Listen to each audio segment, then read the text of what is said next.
ของบุญเราเสี่ยงเพิ่นเนาะมาข่อยยังงงอยู่เดี๋ยวนี้ว่าเราเสียแท้หรือบ่ได้เสียคือก็ยังงงอยู่เลยคือความฝันนี่แม่นงงว่าลิเขาก็อยากถามตัวเองว่าเราเสียแท้หรือบ่เดี๋ยวนี้งงว่าลิ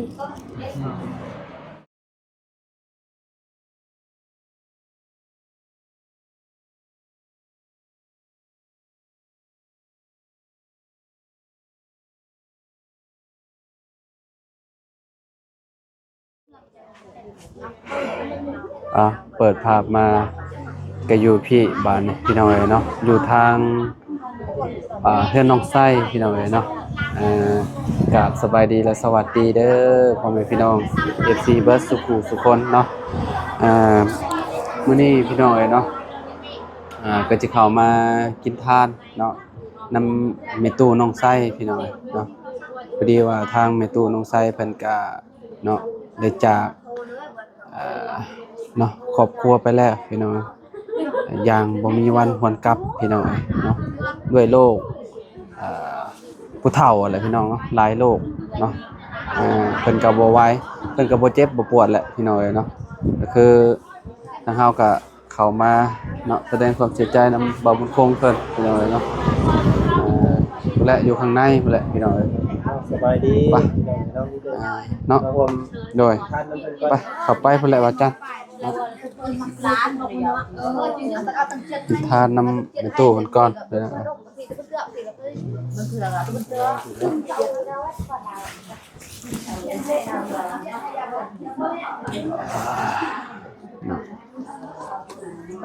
โดยสบายดีเด้อ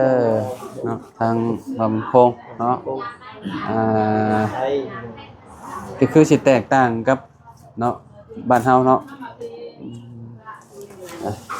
มาเป็นเสียจักเป็นโมงก็4โมงกับ8 นาที8 นาทีใส่หูเขาว่าใส่เบิ่งน้องใส่อยู่น้ำเพิ่นเนาะจนวินาทีสุดท้ายบ่จนลมหายใจสุดท้ายโดยเสียใจนำเด้อน้องใส่เด้อเนาะเดี๋ยวแต่แบบตอนเฮาอยู่ห้องเพิ่นบ่ได้เสียบัดเฮาออกมาน่ะเพิ่นงึกทีนึงเขาจับเพิ่นแล้วเพิ่นเสียเลย2 เทื่อ3 เทื่อเพิ่นลมหายใจเพิ่นแบบเพิ่นไปแล้วน่ะแต่แบบเฮาออกแต่ห้องคั่นก็จับลาวแล้วเสียเลยอ๋อและเนาะซึ่งเจ้ายังว่าได้เบิ่งได้แย่งแม่นและมีนาทีสุดท้ายเนาะคือทางบ่จัดเองบ่ได้จับฮอดบ่ายเป็นซ้ำปีนึงเนาะบ่ได้เบิ่งนาทีสุดท้ายของพ่อซ้ำนี่ถือว่าซึ่งเจ้าเฮ็ดดีที่สุดแล้วเนาะก็เสียใจนำเด้อแสดงความเสียใจคือว่าอะไรแบบหาหมอยังนี่นะหมดแล้วหมดความสามารถไปเรียนช่องเทื่อโรคของผู้เกี่ยวเนาะโรคของผู้เฒ่าว่าโรคแบบโรคคนทางคนนี้ใช่ว่านั่นใช่โรคแบบโรครักษาบ่ได้โรคไปแล้วขนาดตู้คนก่อนมีตู้คนซื้อที่ไหนก่อนระเบิดตู้ระเบิดอาญาระเบิดเนาะมีแต่ทางอาจารย์จัดอ้าวช่วยเดือกไปเบาจัดทีมงานเนาะอันช่วยให้มูไซด์ทางบนทางพระมูไซด์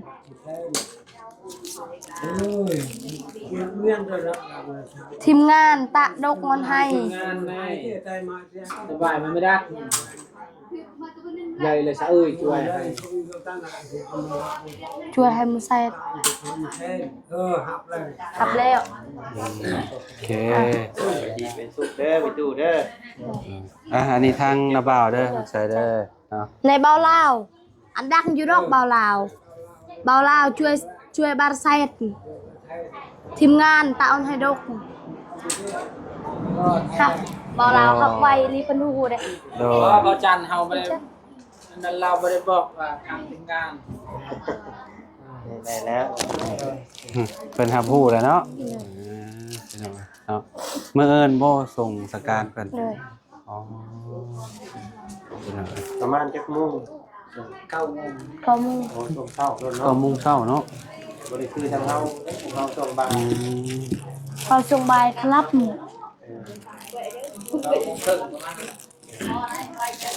ช่วงเฮาเป็นมาพอดีเนาะ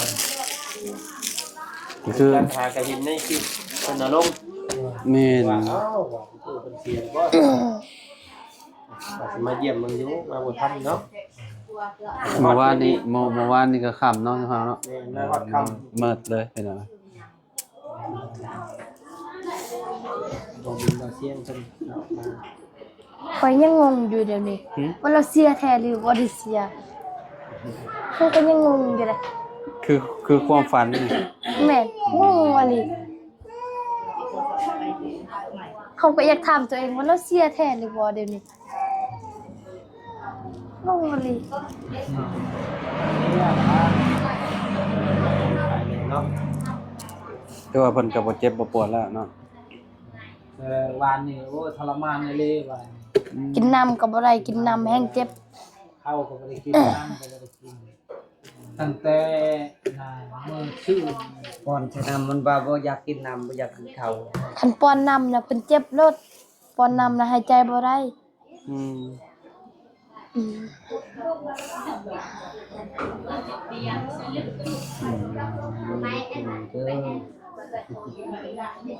แต่สิอกเสียใจนำเด้อน้องไซเด้อ เลยขอบใจหลาย อายุเราสักปีก่อน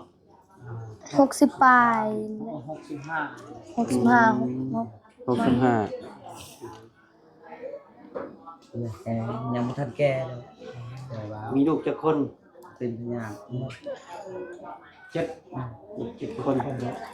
ลูกเต็มบ้านหลานเต็มเมืองเลยเนาะหลานนี่บ่เว้าแล้วเออ ตามลาย คนสองระบบคนละอยู่เนาะ60ปลายเนาะสองระบบ ยิ่งเล็กคือที่ แต่ระบ เล็ บ ก เก่าพุ่นแหละ คนตะกี้ว่าแล้วเนาะ เด็กสงครามพุ่นแหละ น้องไส้ทางมาบนเราเป็นทานน้ำจุ่ม เด้อขอบใจหลายๆเด้อเอาเตือกในบบุญสารวัตรบบุญสารวัตรทีมงานตานให้ดก ปลูกใหม่ลง ประมุไซต์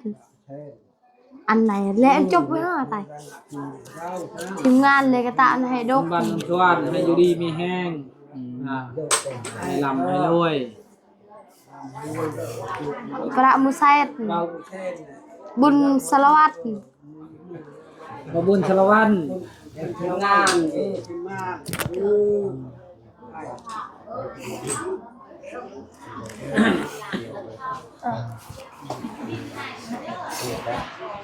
สบายที่ลองเอาแบบนี้นะสบายใครมากก็ทิศทานเขาก็ต้องบอกเพิ่นนะ ให้เพิ่นฮู้ แต่การคุ้มครองนี่แหละ การบ้านเฮาคือการ อยู่บ้านเฮาก็คือกัน ไปมามีท่านเท่าใดก็บอกเพิ่นคือกันแต่ขอโล่งบ้านเฮาขอให้เกินเพิ่น อืม ที่เดี๋ยวเพิ่นเฮ็ดอันนั้นเนาะแต่ก็เพิ่นครับสิมีของมีงาน ถ้าเฮาเคาะลงแบบนี้นี่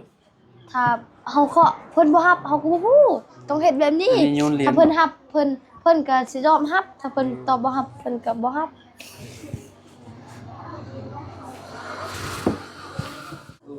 ลมกันทางล่างก็ได้เนาะไปลองใส่มาไม่นะบ่าวอย่าลงไปลมกันทางล่างก็ได้เนาะด้วยไปพี่น้องเอ้ย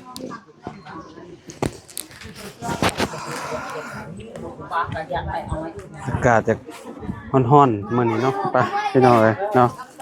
หลังจากที่กินทานนำแม่ตู้น้องไส้แล้วล่ะพี่น้องเอ้ยก็สิเฮ็ดอันนี้ให้ทางบ่าวบุญคงเพิ่นก่อนจักเล็กจักน้อยพี่น้องเอ้ยเนาะพอดีสิดึงอีหยังออกมาให้เพิ่นช่อง YouTube แล้วแหละพี่น้องเอ้ยเนาะ อ่ะเฮ็ดก่อนที่เพิ่นดึงเขาหมดบ้าน แต่ละคนกับเพิ่นก็สินี่แหละพี่น้องมางานเนาะมาตุงทานนำเนาะฟังมันก็สิเพิ่นกำลังจะเกียม1ข้าว1หยังอยู่พี่น้องมาเอิ้นเพิ่นก็สิส่งสการช่วง ยามเช้าพี่น้องประมาณ 9:00 นเนาะใช้โทรศัพท์น้องชายโทรศัพท์พ่อจะเด้สัญญาณแฮงอยู่บ่ได้อยู่บ่ไล่เลยต้องเบาโกยเข้าให้แล้วเนาะเรายังบ่ได้ดึงตอนนั้น ดึงอันนั้นเอเซนบ่ โดย สิเอเซน เส้นยัง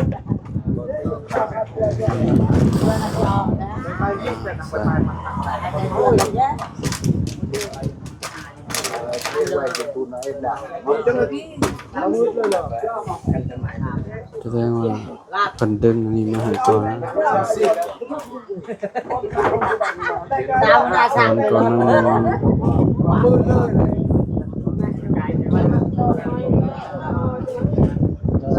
ก็ใช้ดาวป่ะ จุด YouTube ให้เพิ่นก่อน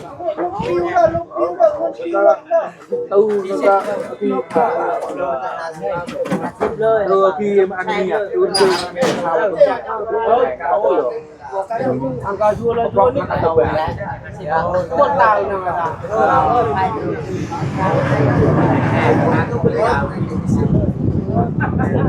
มานั่งแบบข้างเปาเรียกเรื่องเรียก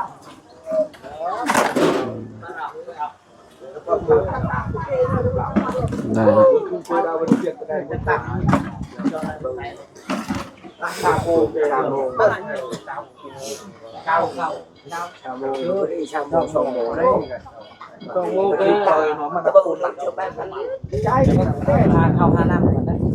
Google AdSense บ่เป็นหยังว่าโคกินมาแล้ว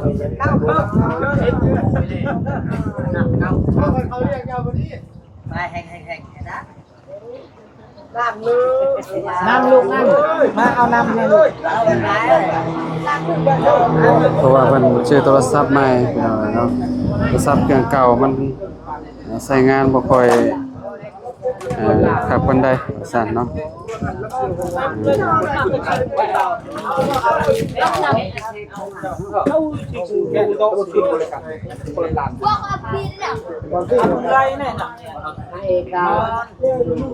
YT Studio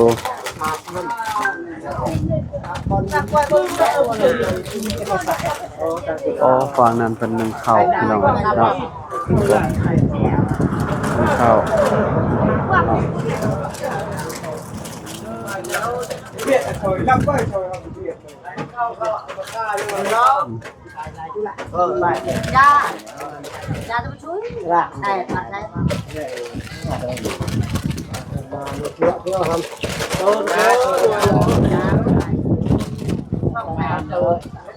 เราบุญมา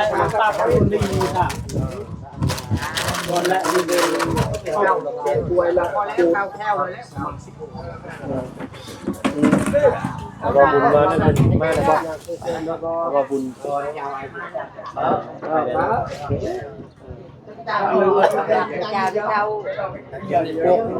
ดึงให้แล้วเด้อ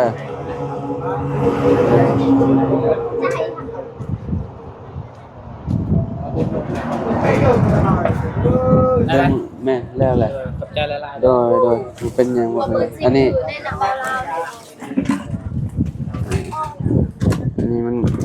เอเซนอันนี้กันโฆษณาตัวละอันนี้กันโฆษณาคือเก่าหั่นแหละใจสับใจ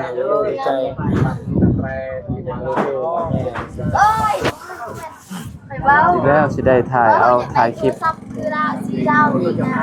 ถ่ายคลิปใช่คือแบบใดคือระบาวนี่งามสีระบาวงาม สีขาวนี่บ่สีขาวของข่อยสีขาวของเจ้าสีเนี่ยสีเทาเนาะสีเทาเทางูดินยี่ห้อS23 หรือ24นี่ก็3เนาะโอ้อันเดียวกันกับของเฮายี่ห้อเดียวกันพี่น้องเอ้ยเนาะSamsung เนาะ อันนี้กันสั่นมันมีในโตอยู่มีแต่ ตายแล้ว สบายถ่ายคลิปก็บ่ได้ใส่บ่ได้ยากใส่ไม้กันสั่นเนาะ เจ้าเฮาถ่ายตัวนี้ แม่นคอยย่องไปเนาะ คอยก็บ่ได้ชัดนี่เฮายอมเลย บ่โตที่มันบ่มีกันสั่นน่ะเวลาเฮาย่างน่ะมันเฮาขนาดว่าเฮาคอยย่างมันก็ยังสั่นได้ เวลาไปลมพัดมันก็ยังบ่ได้นะ แม่นขนาดเจ้าคอยย่องมันก็ยังภาพมันจะอยู่เวียนหัวแล้ว อันนี้นะโอ้สบายแลนกับโอ้มันกันสั่นมันในโตอยู่แล้วคืออันนี้น่ะก็บ่ได้ยากใส่ไม่กันสั่นหยังเลยพี่น้องเอ้ยมีแต่เฮาซื้อขาจับกล้องมาแล้วก็ย่างถ่ายปกติเลยมื้อนี้สิทัดยังบ่ได้มื้อช่วงสงกรานต์เนาะพี่น้องเพราะว่า9 โมงเนาะเพราะว่าอยู่ฟังแม่นบ่ฟังได้เนาะ แม่น ฟังบ่ได้เผาได้พี่น้องเนาะฟังเอาเนาะแมลงนี่ก็งันพี่น้องเนาะงันก็คือแบบนี้แหละมีการ ว่าน้ำท่วมไม่จบ หลัง5 ดินนู่นดินนี่แหละพี่น้องเนาะแต่ว่า หลัง5ก็แห้ง7ก็แห้งเก่าบ่ได้เก่าบ่แห้ง ลักเก้าอยู่นี่ใส่บ่ได้เนาะเพราะว่าลักอันเสามันอยู่นี่เนี่ยลักหาแม่นบ่ทางเฮาก็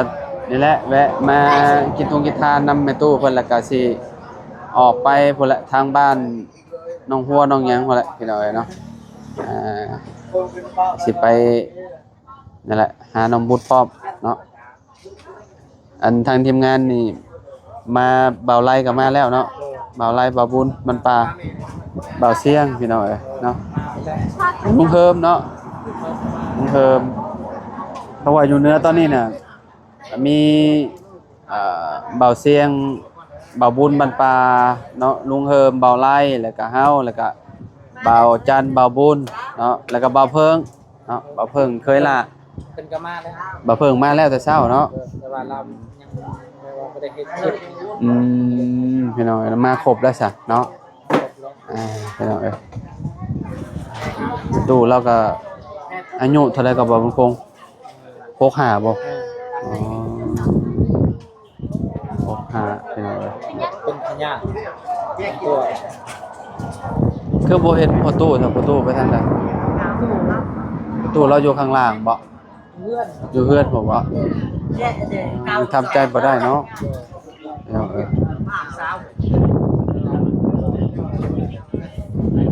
ซะพี่น้องเนาะไปซะอันเดี๋ยวจังว่ากันอีกเทื่อนึงเนาะบางคงเนาะจังได๋ก็เสียใจนำอีกเทื่อนึงเด้อบางคงเด้อเนาะใจละลายทาง พี่น้องเนาะ บ่ลืมชม ก็ซ้ำพี่น้องกันแหละพี่น้องเนาะเพราะว่าไปมาหาสู่กันบางทีอ่ะบ่ได้ถ่ายคลิปก็แวะลินน้ำกันพี่น้องเนาะเพราะว่าเฮาก็เลยขอบคุณยังไงใจดีหมดทุกท่านเลย FC คนที่ติดตามและรับชมตลอดเพราะแต่ทางทีมงานบ่ลืมโอ้ย ดีใจเป็นทีมงานมาเฮาก็ดีใจ คือการหักแพงกันคือเก่าเนาะพี่น้องเนาะไปซะไปเลยเด้อบางคนเด้อเนาะเอาสบายดีเด้อเนาะไปน้องชายนะบ่าวไปเลยเด้อเนาะไปเดินทางต่อเฮาก็ได้พี่น้องเนาะจังได๋ก็อยู่ดีมีแฮงบ่สุขทุกคนพี่น้องขอบคุณ FC เนาะทุกท่านเนาะที่มารับชมเนาะพี่น้องเนาะมื้อนี้ก็มานี่แหละมาทางเพื่อนน้องชายเพิ่นพี่น้องเนาะเอาไว้พบไปพ้อกันคลิปหน้าพี่น้องเนาะไปเลยเด้อเนาะไปบาจานไปพี่น้องเนาะสบายดีเด้อพี่น้องเด้อเนาะ